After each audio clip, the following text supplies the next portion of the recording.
Bersama saya, Cindy Sisyarani.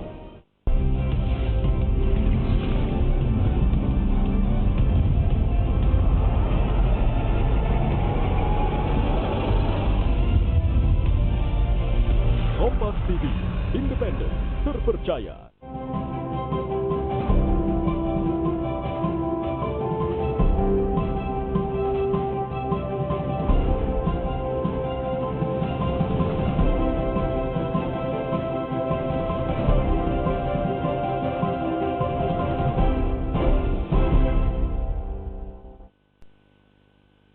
Halo, selamat pagi saudara, apa kabar Anda di pagi hari ini? Senang sekali berjumpa lagi kita dalam acara Sapa Sulsel kali ini bersama saya Hendra Bakti. Dan tentunya kami akan menghadirkan perbincangan yang menarik, penting dan juga inspiratif untuk Anda di setiap harinya di program Sapa Sulsel yang menemani Anda sebelum beraktivitas ataupun Anda yang sudah berada di lokasi aktivitas. Perbincangan kita hari ini adalah kita ketahui bahwa beberapa hari terakhir kasus kebakaran marak terjadi di Kota Makassar, Sulawesi Selatan. Begitu banyaknya kasus kebakaran membuat beberapa orang kehilangan rumah, bahkan ada juga yang menjadi korban, baik korban jiwa maupun korban luka-luka. Nah, kita ingin mengetahui bagaimana sebenarnya apa yang menjadi penyebab maraknya kasus kebakaran di Makassar, penanganan seperti apa yang dilakukan oleh pihak Dinas Pemadam Kebakaran. Langsung saja kami hadirkan Kepala Seksi Pengendalian Operasi Dinas Pemadam Kebakaran Makassar, Bapak Andi Muhammad Cakrawala. Selamat pagi Pak Cakra. Apa kabar Pak? Oke, terima kasih. Di tengah kesibukannya memberikan keamanan, memberikan bantuan kepada masyarakat yang tertimpa musibah, Anda pagi-pagi menyempatkan diri hadir di Kompas TV Makassar. Seperti yang sudah saya singgung pertama tadi Pak ya, bahwa di Makassar saat ini sedang marak kasus kebakaran. Belum belum kita lupakan kasus kebakaran yang terjadi beberapa minggu yang lalu, akhirnya kedengaran lagi kasus kebakaran beberapa hari yang lalu. Dan ini tentunya menjadi sebuah musibah bagi kita semua di Makassar, Sulawesi Selatan. Ada catatan dari pihak Dinas Pemadam Kebakaran, angka kasus kebakaran di Makassar sejauh ini sudah berapa banyak? Iya. Terima kasih banyak. Ya, selamat pagi terkhusus untuk warga Kota Makassar. Untuk bentuk kejadian kebakaran di Kota Makassar per 1 Januari 2019 sampai hari ini tercatat sampai 181 kasus. Iya. Oke. Itu jika dibandingkan dengan tahun lalu misalnya, dari Januari hingga kemudian September, apakah mengalami kenaikan atau justru tetap atau menurun? Iya, kalau kita melihat acuannya dari tahun lalu, memang ada kenaikan sedikit signifikan. Ya. Mungkin ini pengaruh juga terhadap cuaca. Kita tahu sama-sama mungkin 2 bulan terakhir ini di Kota Makassar saja kita mengalami cukup cuaca ekstrim ya. Musim kemarau, sangat panas ya, sangat panas ya. Biasanya ini juga yang sedikit memicu tentang terjadinya perambatan api. Karena angin begitu kencang juga ya di musim ini.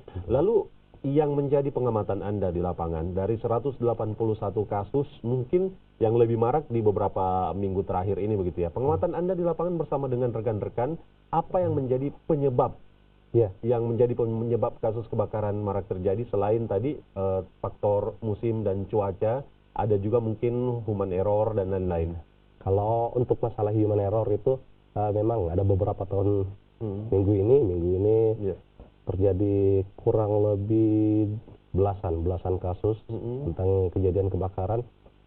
Untuk penyebabnya itu kita masih beragam ya, tapi lebih besar ke penggunaan listrik yang salah. Dan ada juga beberapa yang terkena kasus rambatan dari terbakarnya alang-alang. Tadi dikatakan mayoritas penggunaan listrik yang salah atau kata lainnya terjadinya hubungan arus pendek listrik yang jarang diketahui oleh warga, bahwa ini dikarenakan ada yang kemudian mungkin mengotak-atik aturan listrik yang ada di rumah sehingga terjadi pintar memodifikasi lah.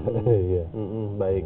Nah, sejauh ini tapi yang lebih marak di bulan ini ya Pak ya, antara bulan Agustus dan bulan September kalau kita tidak salah, itu kita mendengarkan beberapa kasus kemarin di akhir bulan Agustus, kemudian di tanggal 9 kemarin boleh kita munculkan beberapa dokumentasi terkait dengan kasus kebakaran yang kami tampilkan ini ketika kebakaran melanda di Jalan Baji Pamai di tanggal 9 September beberapa waktu lalu.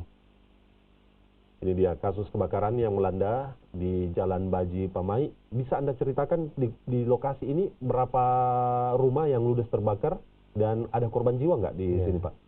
Untuk kejadian ini di Baji Pamai ini pertanggal 9 malam ya. 9 September. 9 malam ya. Kejadian ini merugikan juga kurang lebih 17 petak rumah. 17 rumah? 17 petak rumah ya. Armada kami ini yang meluncur kurang lebih 30 sekian armada. Ya. Kita lihat kondisi situasinya.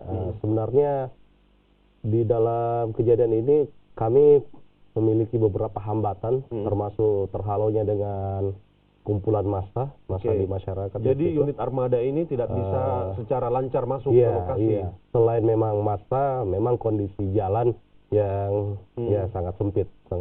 Jadi armadanya kami terkendala masuk untuk menerobos sampai ke depan titik TKP. Gambar yang Anda lihat ini ketika teman-teman dari Dinas Pemadam Kebakaran belum ada di lokasi. Ini masih dilakukan upaya oleh pihak warga sekitar. Ini berapa menit, berapa jam untuk kebakaran, penanganannya? Kemudian tim dari pemadam ini berada di lokasi. Oh, kalau untuk petugas kami tiba di sini, kami sebenarnya tiba ini sebelum 15 menit setelah informasi masuk. Iya, kendala yang kami hadapi pada saat ini kan sudah ada anggota.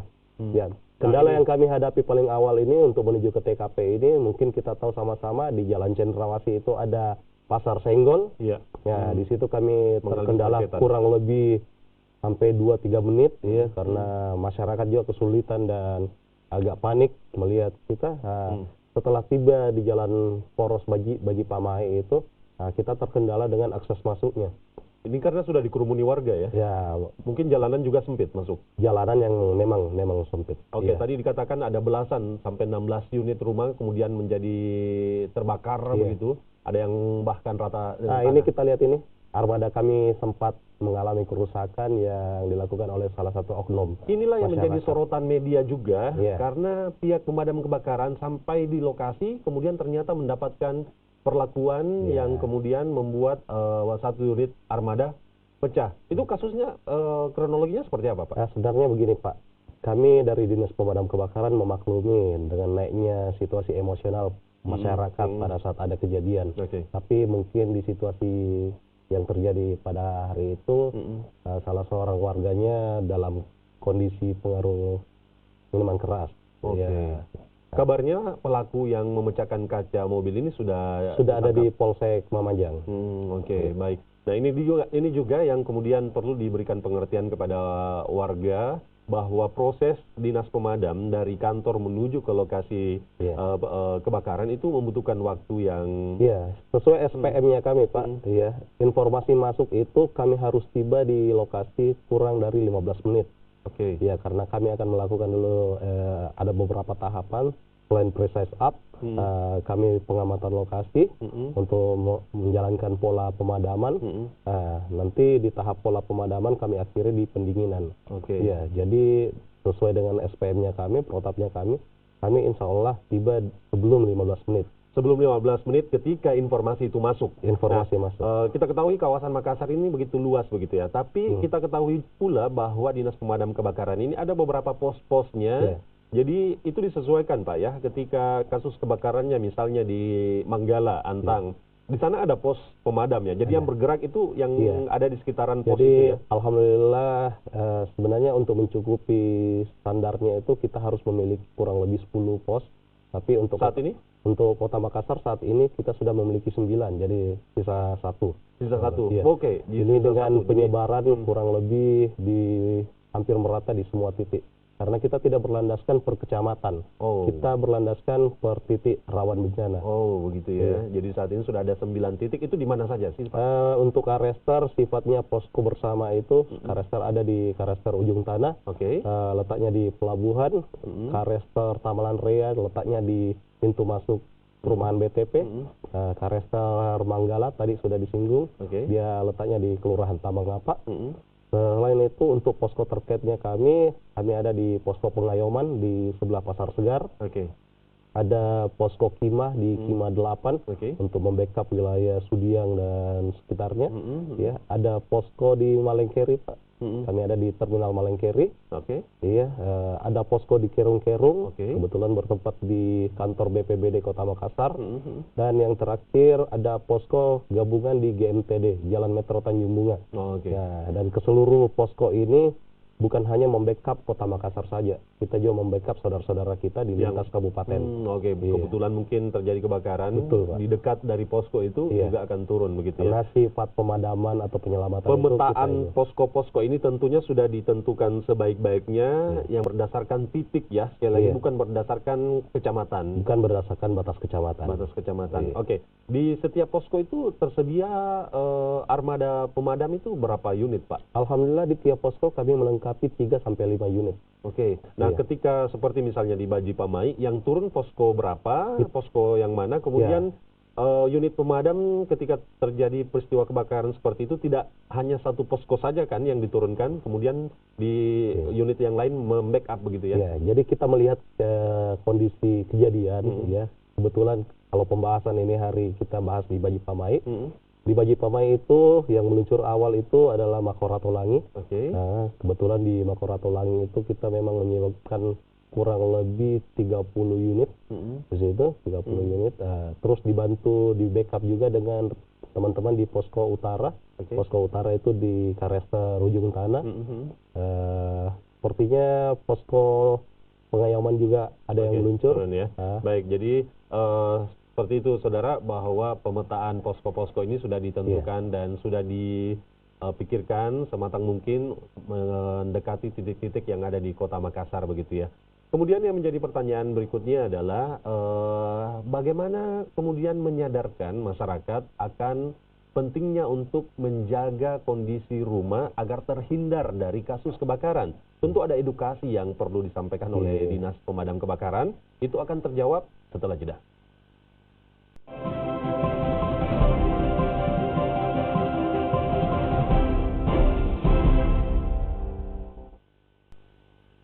Masyarakat kemudian juga diharapkan terlibat untuk menjaga atau meminimalisir terjadinya kasus kebakaran di Kota Makassar. Bentuk keterlibatannya adalah ya terus waspada, berhati-hati untuk kemudian terhindar dari kasus kebakaran. Bahwa di Dinas Pemadam Kebakaran setiap harinya tidak hanya menangani satu kasus kebakaran. Terakhir kabarnya tadi malam ada lagi kasus kebakaran, walaupun kecil ya ininya. Ini kasus kebakaran kabarnya di Hertasning, Pak ya. Bagaimana kasus semalam ini, Pak?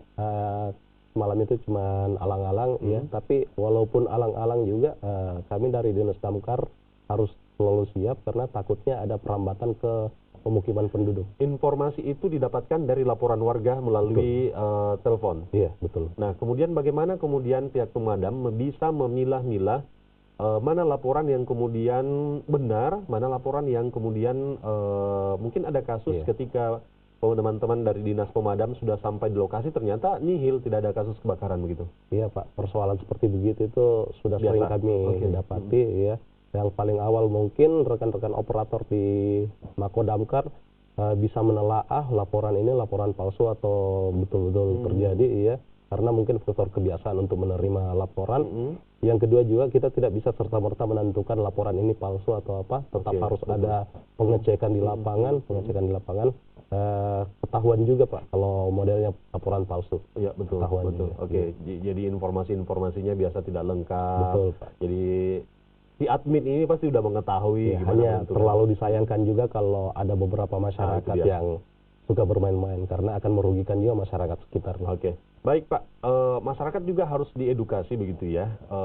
Memang Dinas Pemadam bertugas untuk memadamkan kebakaran, tapi juga memiliki tugas untuk memberikan kesadaran dan edukasi kepada masyarakat bahwa kebakaran bisa loh diminimalisir ketika masyarakat berpartisipasi menjaga dan waspada akan hal-hal itu semua terkait dengan hubungan arus pendek listrik yang tidak boleh terlalu banyak memodifikasi aliran listrik di rumah dan lain-lain begitu ya. Bagaimana Anda melihat kesadaran masyarakat di saat ini terkait dengan waspada akan kasus kebakaran dan bagaimana menyadarkan mereka begitu Pak? Ya, alhamdulillah untuk saat ini kami dari Dinas Damkar giat melakukan sosialisasi, turun ke jalan juga, turun ke jalan, bahkan per kecamatan, kelurahan itu kami ada jadwal per 1 kali per pekan untuk turun sosialisasi, melihat acara di sosialisasi, respek warga terhadap kegiatan ini alhamdulillah naik, tapi tidak juga menutup kemungkinan pada saat kejadian masyarakat dibuat panik dan hilang lagi efeknya. Iya. Berikutnya juga untuk penyadaran ke masyarakat. Ya, terima kasih banyak sebelumnya. Ya, kami cuman meminta satu, bukakan kami akses jalan, berikan kami informasi yang tepat di mana titik lokasi kejadiannya, dan biarkan kami, rekan-rekan kami bekerja secara maksimal. Ya, jangan terlalu banyak diganggu lah. Itu dia menjadi hal penting karena bukannya justru membantu, kadang-kadang keberadaan warga ini menghambat proses pemadaman api begitu ya di sekitar lokasi. Dan itu masih banyak terjadi seperti itu, masih Pak, karena mungkin pesan kami itu yang paling utama, kejadian kebakaran itu bukan tontonan. Baik. Ketika misalnya ada kasus kebakaran, dinas pemadam sudah ada di lokasi, bagaimana seharusnya tindakan warga yang ada di sekitar situ? Karena biasanya secara refleks warga yang kemudian kondisinya mungkin sudah emosi, kemudian secara refleks kemudian menarik selang, menarik selang, kemudian membantu dan lain, itu apakah membantu atau justru membuat kondisi semakin parah begitu? Kalau kejadian seperti begitu Pak, ya otomatis akan membuat situasi kita semakin parah. Iya. Disinilah diharapkan. Lalu bagaimana seharusnya warga bertindak ketika ada kasus begitu? Diharapkan adanya kerja sama dari unit terkait, kepolisian, aparat TNI, apalagi pemerintah lokal, pemerintah kelurahan dan kecamatan, tokoh masyarakat untuk bisa membackup kami dalam bekerja. Iya, minimal juga kami tidak melarang ada masyarakat di sekitar pola kerja kami. Ya, tapi jangan terlalu reaktif juga dalam menanggapinya. Iya. Berarti begini seharusnya warga ketika sudah ada tim pemadam di situ, warga harusnya tunduk dengan instruksi dari dinas berikan pemadam. Kami akses lah, berikan kami akses untuk bisa menjalankan SOP-nya kami. Baik. Selanjutnya kita akan membahas bagaimana kemudian dinas pemadam kebakaran bisa memberikan rasa aman begitu kepada warga Kota Makassar dan membantu masyarakat ketika sedang mengalami kasus kebakaran, dan bagaimana pula cara memberikan informasi kepada pihak dinas pemadam. Dan ternyata pihak dinas pemadam tidak hanya menangani masalah kebakaran, di peristiwa-peristiwa banjir, musibah, bencana dan lain-lain, dinas pemadam juga selalu ada di sana. Bahkan pernah juga kami hadirkan terkait dengan penyelamatan binatang-binatang dan lain-lain. Itu kita akan bahas setelah jeda.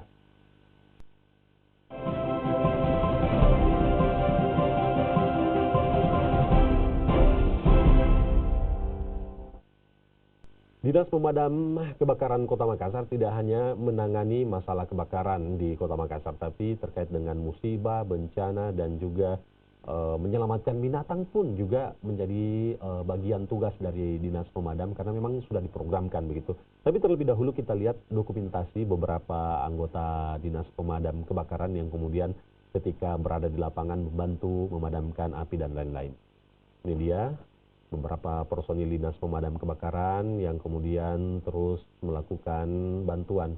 Nah, ini dia yang saya maksud tadi, bahwa Dinas Pemadam Kebakaran tidak hanya menangani masalah kebakaran, juga membantu warga di bencana dan musibah seperti musibah banjir yang terjadi beberapa waktu yang lalu. Selain itu, kita juga melihat bagaimana, nah sebenarnya Pak, selain kondisi akses jalan yang sempit dan lain-lain, kendala di lapangan juga seperti misalnya tadi bangunannya tadi yang tertutup dan harus dibongkar. Kendala apa lagi yang lain yang biasanya dihadapi selain masalah kerumunan warga dan lain-lain yang dihadapi oleh Dinas Pemadam? Ya, kendala yang kita hadapi selain mungkin dari masyarakatnya, mungkin si pemilik gedung yang terkadang keberatan untuk melakukan pembongkaran. Karena tahapan pembongkaran yang kita lakukan itu untuk mencegah perambatan sebenarnya. Agar tidak merambat ke bagian lain begitu ya, betul, Pak. iya. Dan itu ternyata biasa ada yang keberatan. Masih begitu. ada. Ya, jadi mungkin masyarakat juga terlalu proaktif juga dari segi pengamanannya. Oke. Iya. Tadi kita lihat bahwa yang dilakukan oleh Dinas Pemadam Kebakaran juga ada tugas-tugas lain, membantu korban bencana dan juga membantu warga yang mungkin memiliki hewan peliharaan atau binatang liar yang kemudian harus diselamatkan. Terkait dengan tugas-tugas ini seperti apa, Pak? Ya, alhamdulillah untuk saat ini di 3 tahun terakhir ini kami sudah menjalankan beberapa misi kemanusiaan terkait penyelamatan. Kami ada 4 sesi di situ, ada water rescue, penyelamatan korban di air atau tenggelam, ya. Kami ada animal rescue, mungkin sifatnya mengevakuasi binatang yang membahayakan atau apa. Kami ada juga road traffic accident. Biasanya kami turun pada saat kejadian situasi jalan raya menyebabkan ada korban terjepit atau yang butuh akses untuk dikeluarkan. Insiden-insiden kecelakaan dan lain-lain begitu ya. Oke, yang terakhir itu ada vertical rescue. Vertical rescue ini sifatnya penyelamatan dari atas atau yang dari bawah. Pernah kami lakukan ini penyelamatan pada saat ada percobaan bunuh diri di Tower Barombong. Oh gitu. Oke, baik. Yang pastinya 4 divisi ini, 4 tugas ini yang diemban oleh pihak Dinas Pemadam Kebakaran sangat membantu begitu ya. Dan alhamdulillah juga, Pak, kami tidak bekerja cukup di dalam lingkup Kota Makassar. Di luar juga. Kemarin kejadian yang likuifaksi Palu, alhamdulillah kita menurunkan jumlah personil sebanyak 25 personil. Oke. Iya. Kemudian longsor di Manuju juga, Goa. Banjir yang terjadi di Goa juga turun. Banjir di Wajo kami turun juga. Ya. Baik. Nah, sebenarnya pihak Dinas Pemadam Kebakaran dengan jumlah peristiwa kasus yang begitu banyak begitu ya, apakah jumlah personil saat ini sudah memadai atau bagaimana kondisi personil di Dinas Pemadam? Ya, saat ini personil terkhusus untuk di pasukan pemadaman dan penyelamatan jumlahnya kurang lebih 400-an. Ya. Apakah itu sudah ini sebenarnya memadai? Belum memadai. Kami masih butuh kurang lebih 200 untuk personil tambahan.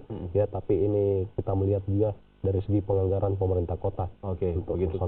Peranan warga di sini penting begitu ya, mengingat personil dirasakan kurang, maka warga harus kemudian bisa membantu Dinas Pemadam baik itu pada saat peristiwa kebakaran maupun pencegahan kasus kebakaran. Nah, terakhir Pak, ketika misalnya masyarakat menghadapi sebuah musibah, kasus kebakaran dan lain-lain yang berhubungan dengan 4 tugas dari Dinas Pemadam tadi, kemana mereka harus menghubungi Dinas Kebakaran, Dinas Pemadam ini, dan apa himbauan dari pihak Dinas Pemadam Kebakaran terkait dengan musibah-musibah kebakaran dan lain-lain yang berkaitan dengan 4 tugas dari pihak Dinas Pemadam? Iya, terima kasih. Kesempatan ini kami menghimbau kepada masyarakat untuk bisa menyimpan dan men-save nomor telepon panggilan darurat, mungkin bisa langsung menghubungi ke 112, itu call center Kota Makassar, atau menghubungi 0411 85 4444 untuk pos pemadam Kota Makassar. Oke, sekali lagi. Iya. Sekali lagi. 0411 85 4444. Oke. Iya. Oke, baik. Himbauannya terkait dengan... Untuk himbauannya, sebenarnya informasi yang kami butuhkan sangatlah penting. Iya. Dimohon kepada warga masyarakat, apapun kejadiannya, segera menginformasikan. Selain menginformasikan juga, kami membutuhkan akses. Kami membutuhkan akses. Keterlibatan warga di sini memberikan kami akses, membukakan kami ruas jalan. Baik, warga diharapkan teredukasi, diharapkan juga bisa membantu tugas-tugas dari pihak pemadam. Warga juga diharapkan sadar terkait dengan bahaya kebakaran ya. Terima kasih Bapak Andi Muhammad Cakrawala yang merupakan Kepala Seksi Pengendalian Operasi Dinas Pemadam Kebakaran Kota Makassar. Terima kasih sudah menyaksikan Sapa Sulsel. Hendra Bakti pamit dan sampai jumpa. Selamat beraktivitas, semoga sukses. Terima kasih.